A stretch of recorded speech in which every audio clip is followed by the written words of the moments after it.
Olá! Já pararam para pensar que as palavras não simplesmente aparecem do nada, prontas? Na verdade, elas são construídas. Nesta nossa análise, a gente vai mergulhar nessa engenharia fascinante do nosso vocabulário, peça por peça. Vamos lá?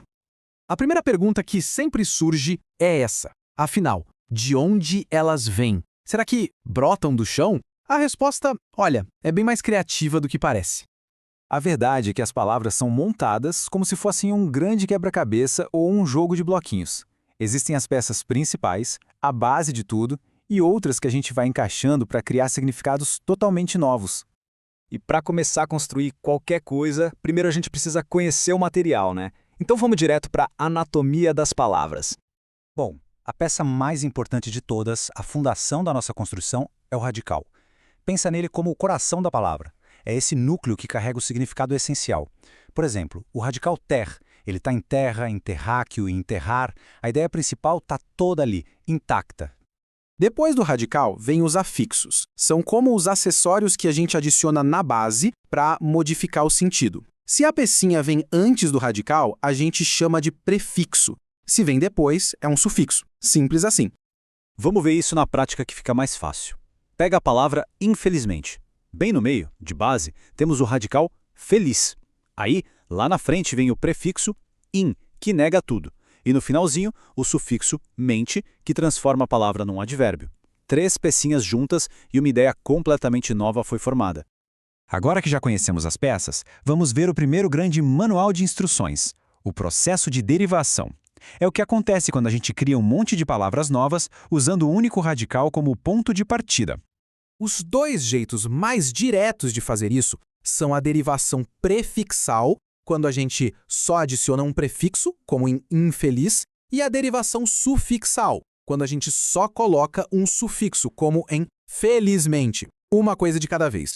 Certo, mas é aqui que a conversa fica boa. E se a gente resolver colocar um prefixo e um sufixo ao mesmo tempo, como na palavra infelizmente que a gente já viu? Bom, isso abre 2 possibilidades bem diferentes. E aqui está o pulo do gato, a regra da dependência. Vamos voltar para infelizmente. Se a gente tirar o in, a palavra felizmente continua existindo, certo? Se tirar um mente, a palavra infeliz também existe. As peças funcionam sozinhas. Agora olha para entristecer. Se tirar o prefixo em, sobra tristecer, que não existe. E se tirar o sufixo esser, sobra entriste, que também não existe. Nesse caso, o prefixo e o sufixo dependem um do outro. Eles precisam estar juntos para a palavra funcionar. Esse processo tem até um nome especial, derivação parassintética. E se eu te contasse que às vezes a gente constrói palavras novas tirando peças? Parece contraintuitivo, né? Mas é a derivação regressiva. O verbo comprar, por exemplo, perde um pedacinho e vira o substantivo compra.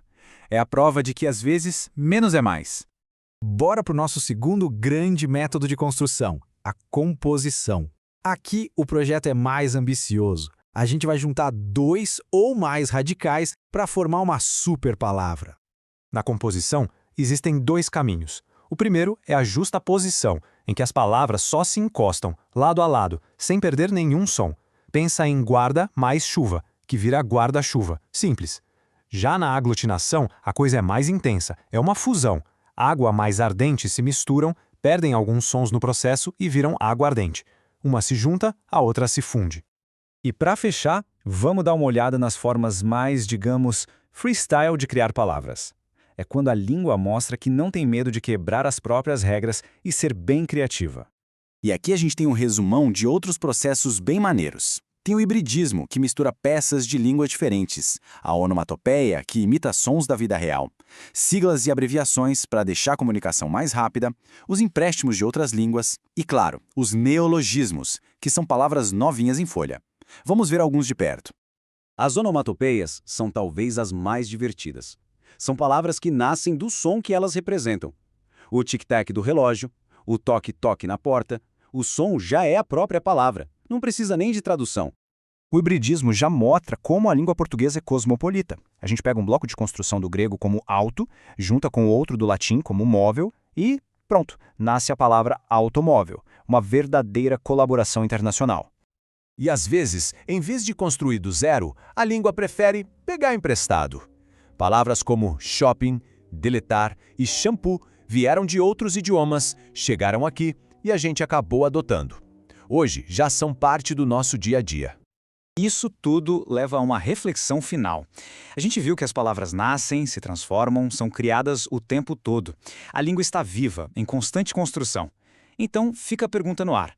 Para descrever algo que ainda não tem nome, que palavra nova poderia ser criada?